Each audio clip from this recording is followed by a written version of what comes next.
Thanks, Jeff, for the opportunity of being here. It's much appreciated. And the chance to talk to you about what's going on up there in the north. As you may believe, we live northern from Minnesota, where it's colder and it snows even more. But what I'll be talking about today is, as part of this ABVP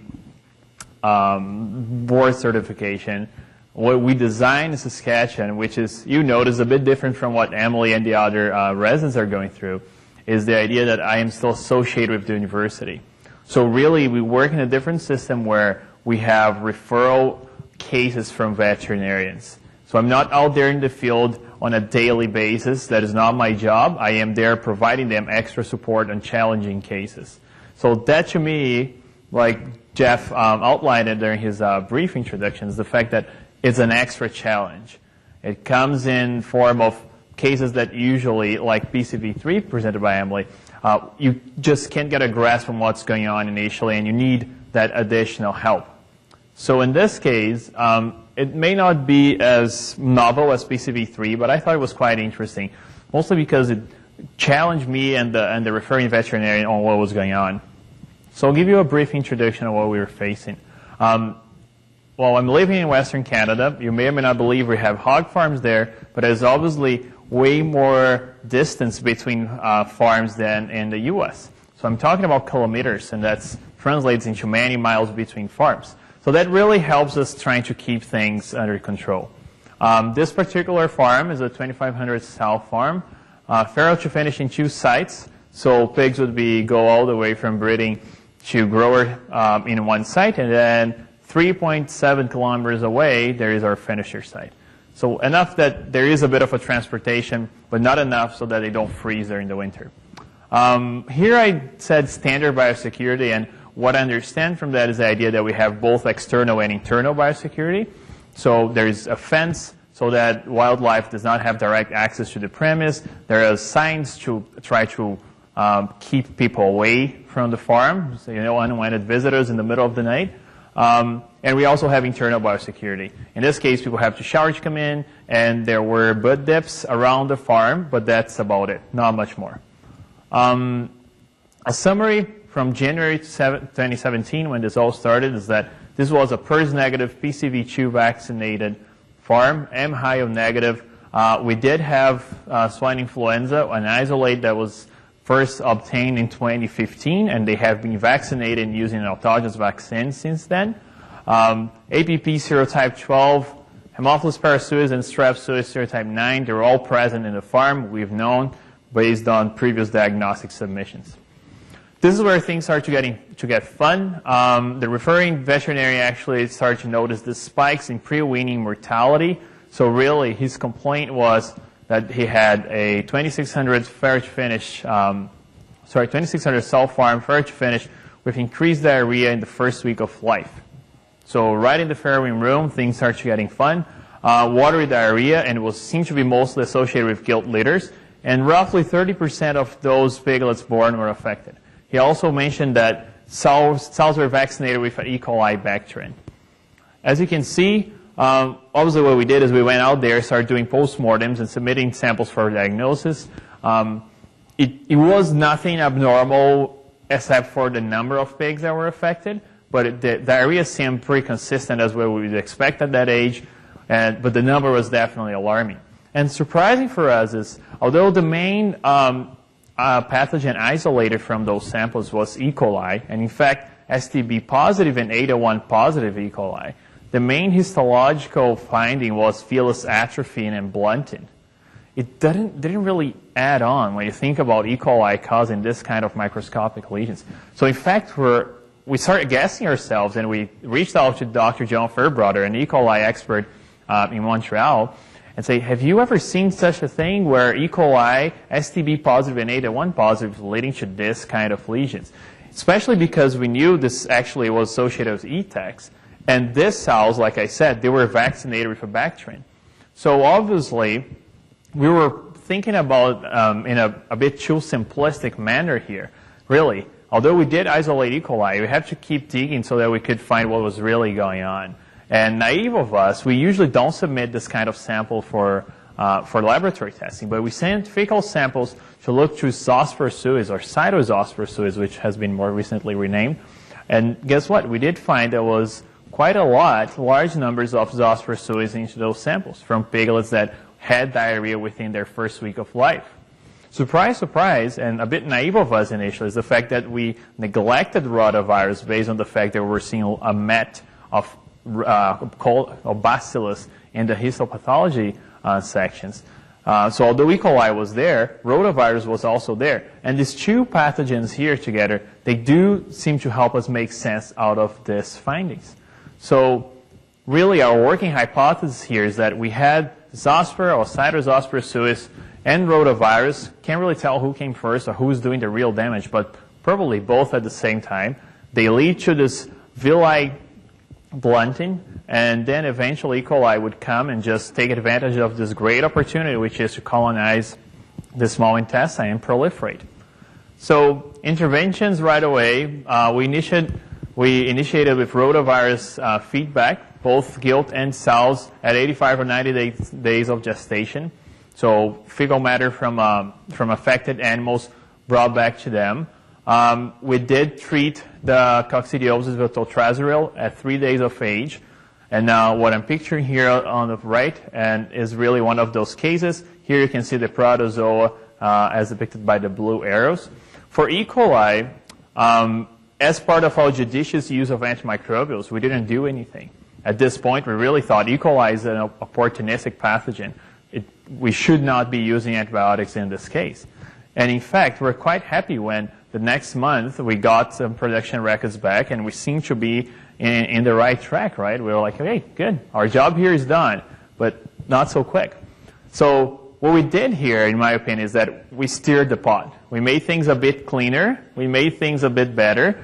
And a couple months later, as we went into real winter in Canada, because this is what we call pre-winter, where we just get below zero and starts freezing. And here we get to minus 40. So as we get into minus 40, temperature fluctuates over the day and the night. It's hard to keep those rooms nice and warm. We started seeing, again, high pre-weaning mortality rates and also post-weaning mortality. So again, referring veterinary came back to us and say, hey, in addition to what we saw before, we have been observing an increased mortality, but in the past 2 months, really, it has increased. And as a reminder, we had Salmonella, Strep suis, and Haemophilus here before. So we're not quite sure what was going on, but they could be linked somehow. Went out there, a series of necropsies again, and post-mortem actually led us to these findings. And this is just one of our cases that was representative of the others. Enteritis suggesting amyria. So coccidiosis, but probably not Isospora.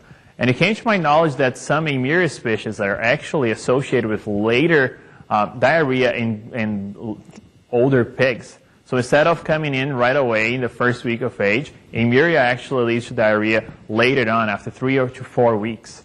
We also found Strep suis in this case, and it was actually isolated from a spleen sample.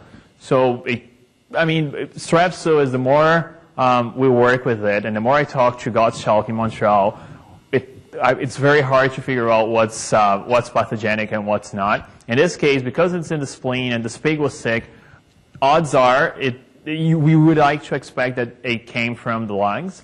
But we're actually conducting some research in Saskatchewan where we can show that Strep suis can also overcome the gut barrier and infect animals through the intestines. And finding in the spleen could or could not be associated with that as well. We did find E. coli in those pigs. And what we start thinking in this case is that we had nursery pigs showing up with coccidia. This could be associated with internal biosecurity. So we decided to take a bold step there and go and perform a sanitation audit. And I'll talk about this a little bit later, but this was an interesting experience. I came in as a surprise element into the farm on a given day that they were performing sanitation in one of their rooms, in actually most of their rooms, and I watched them do everything that they proposed to do on their protocols. So this entails a high pressure wash, 2 degreaser steps, and in between there was a step where they were actually scrubbing the crate walls with SOS pads. And and then followed by high pressure wash and disinfection of glue quad. And as you can see here, my report actually found that everything went well on the first steps, but then when we got to the scrubbing and degreasing and high pressure wash, things didn't seem to be actually doing what they should be doing. And the reason why is depicted here on the suggested critical points. So what I figured out is that although they were washing the room, they were missing a few points to which piglets had access to. And one interesting one was the crate walls. So if you think about the crate wall, they were scrubbing the entire crate wall. But if you're an average human being, you may not be able to reach the bottom of the crate wall just using your arms. And guess what? Piglets usually hang out at the bottom of the crate wall. That's where they have height to reach. So it's quite interesting, but if you swab the crate wall from top to bottom, you actually would find a difference there. And the other thing is the fact that animals were moved in before the 4-hour window following glue quad disinfection. So what this means is that they could be exposed to some volatile gases from that disinfection step that could also help damage the respiratory mucosa. So to give you an idea of what we found, we actually found organic matter after the sanitation was performed, and this included isolation of several different bacteria, including E. coli. And to what point this E. coli was the same one that we isolated from the pigs, I can't really guarantee that. We did not further follow up on this based on molecular testing. We also were able to detect rotavirus, although in what one would suggest a high CT value. But I really encourage you to question what CT values mean. Unfortunately, the industry seems to be using CT values in as a quantifying method, and it is not. So if you're curious, we've been doing some work at how trustworthy are CT values when it comes to quantifying amounts of pathogen, and really there's a huge variation. So question this, but it's definitely positive, and we could get it from different samples. So really, things were not being removed following sanitation. Although we thought we were done, we were not. When we kept, after necropsying those pigs, we also noticed a degree of pneumonia. And based on the report by the pathologist here, what we have was suppurative bronchopneumonia.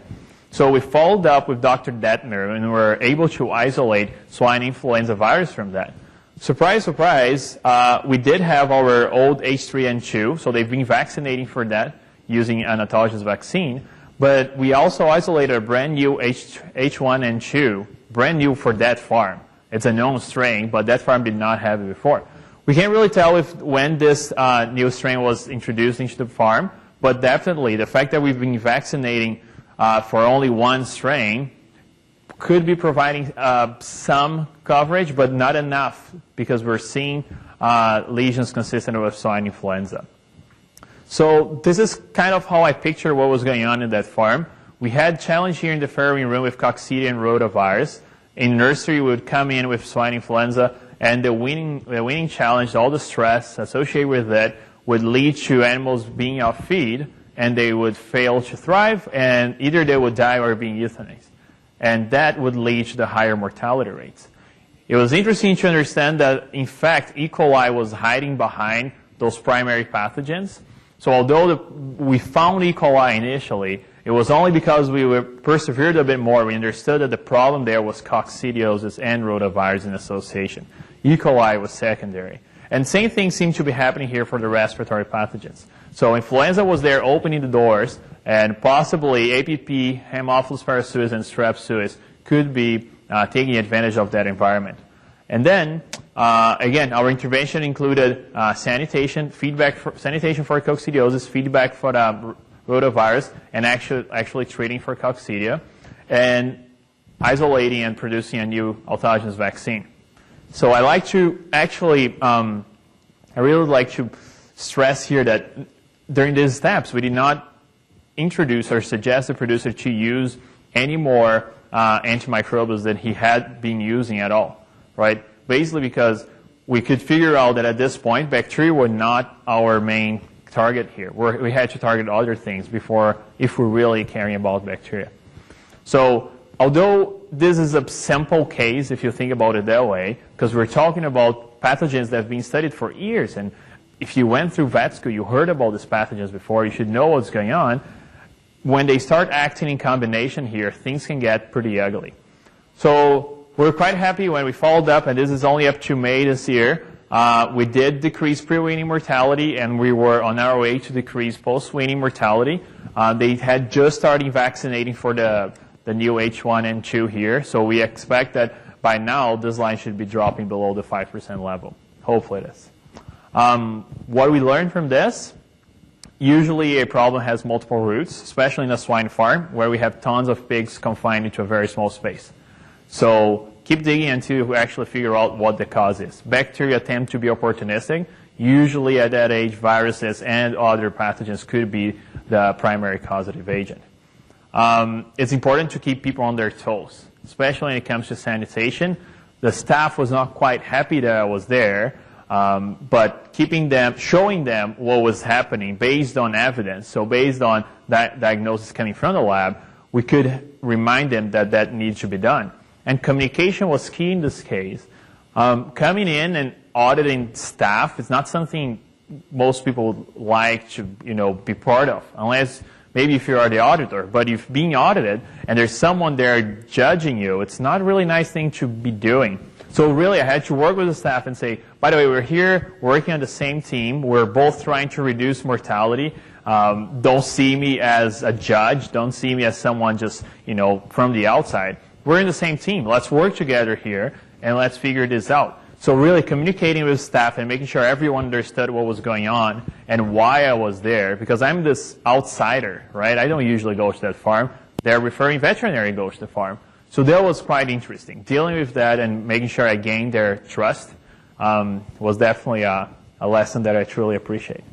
Just wanted to take the time here and appreciate the help from Dr. Mark Jacobson from Warman Veterinary Service, our referring veterinarian. John Harding, my supervisor for my ABVP certification. Obviously, University of Saskatchewan, Utrecht University, and ABVP.